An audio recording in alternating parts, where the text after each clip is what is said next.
Let's imagine a sculptor building a statue, just chipping away with his chisel.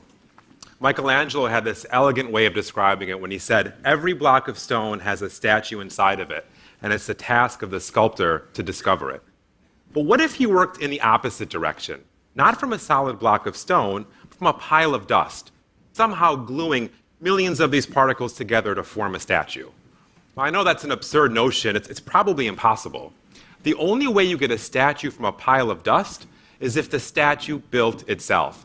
If somehow we could compel millions of these particles to come together to form the statue. Now, as odd as that sounds, that is like almost exactly the problem I work on in my lab. I don't build with stone, I build with nanomaterials. They are these just impossibly small, fascinating little objects. They're so small that if this controller was a nanoparticle, a human hair would be the size of this entire room. And they're at the heart of a field we call nanotechnology, which I'm sure we've all heard about, and we've all heard how it is going to change everything. You know, when I was a graduate student, it was one of the most exciting times to be working in nanotechnology. There were scientific breakthroughs happening all of the time. The conferences were buzzing. There was tons of money pouring in from funding agencies. And the reason is, when objects get really small, they're governed by a different set of physics that govern ordinary objects, like the ones we interact with. We call this physics quantum mechanics. And what it tells you is that you can precisely tune their behavior just by making seemingly small changes to them, like adding or removing a handful of atoms or twisting the material. It's like this ultimate toolkit. You really felt empowered. You felt like you could make anything. And we were doing it. And by we, I mean, my whole generation of graduate students. We were trying to make blazing fast computers using nanomaterials. We were constructing quantum dots that could one day go in your body and find and fight disease. There were even groups trying to make an elevator to space using carbon nanotubes. You can look that up, that's true. Anyways, we thought it was going to affect all parts of science and technology, from computing to medicine.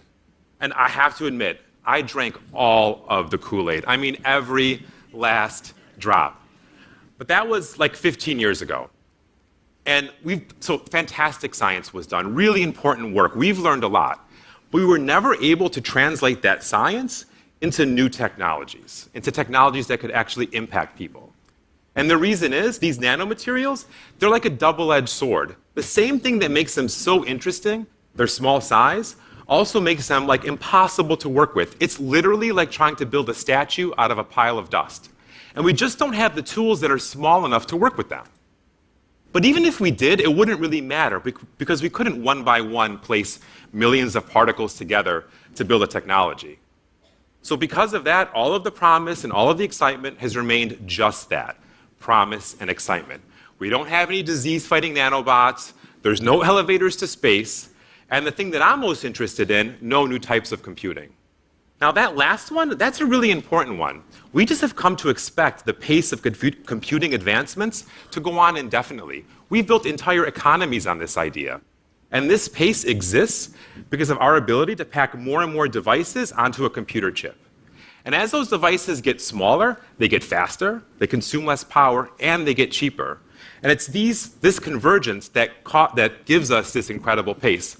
As an example, if I took the room-sized computer that sent 3 men to the moon and back and somehow compressed it, okay? Compressed like the world's greatest computer of its day, so it was the same size as your smartphone, your actual smartphone, that thing you spend $300 on and just toss out every 2 years, would blow this thing away. Like, you would not be impressed. It couldn't do anything that your smartphone does.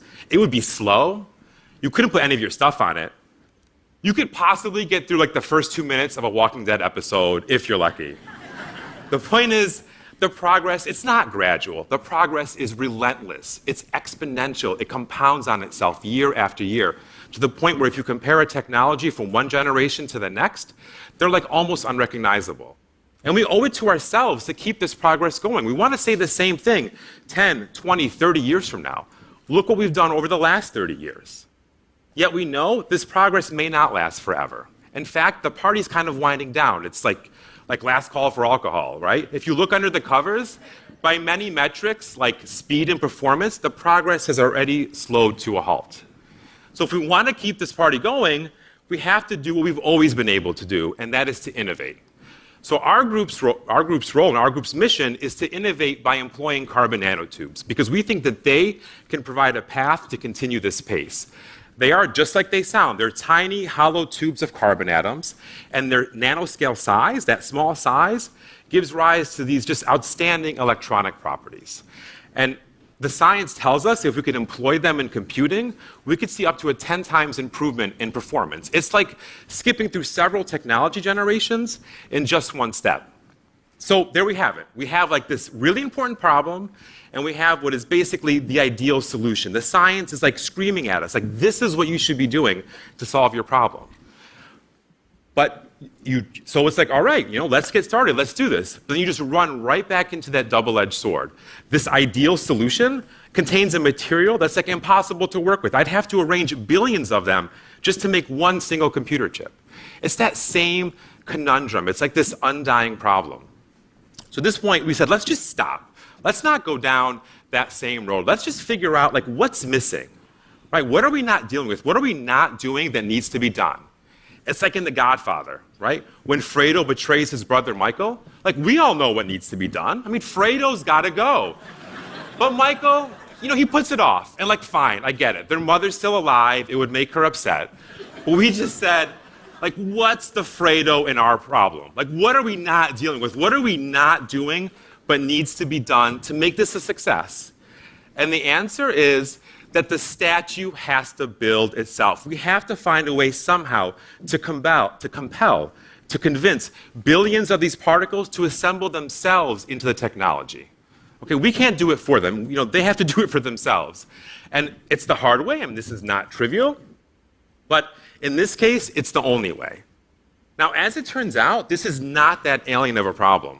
Okay? We just don't build anything this way, right? People don't build anything this way. But if you look around, and there's examples everywhere, Mother Nature builds everything this way. Everything is built from the bottom up, right? You can go to the beach. You'll find these simple organisms that use proteins, just basically molecules to template what is essentially sand, just plucking it from the sea and building these extraordinary architectures with extreme diversity. And nature's not crude like us, just hacking away. I mean, she's elegant and smart, building with what's available, molecule by molecule, making structures with a complexity and a diversity that we can't even approach. And she's already at the nano. She's been there for hundreds of millions of years. We're the ones that are late to the party. So we decided we're going to use the same tool that nature uses, and that's chemistry. Chemistry is the missing tool, and chemistry works in this case because these nanoscale objects are about the same size as molecules, so we can use them to steer these objects around, much like a tool. That's exactly what we've done in our lab. We've developed chemistry that goes into the pile of dust, into the pile of nanoparticles, and pulls out exactly the ones we need. Then we can use chemistry to arrange literally billions of these particles into the pattern we need to build circuits. And because we can do that, we can build circuits that are many times faster than what anyone's been able to make using nanomaterials before. Chemistry is a missing tool, and every day our tool gets sharper and gets more precise. And eventually, and we hope this is within a handful of years, we can deliver on one of those original promises. Now, computing is just one example. It's the one that I'm interested in, that my group is really vested in, but there are others in renewable energy, in medicine, in structural materials, where the science is going to tell you to move towards the nano. That's where the biggest benefit is. But if we're going to do that, the scientists of today and tomorrow are going to need new tools just like the ones I described. And the beauty of science, and they're going to need chemistry, is the point. They will need chemistry. And the beauty of science is that once you develop these new tools, they're out there. I mean, they're out there forever, and anyone, anywhere can pick them up and use them and help to deliver on the promise of nanotechnology. So thank you so much for your time. Appreciate it.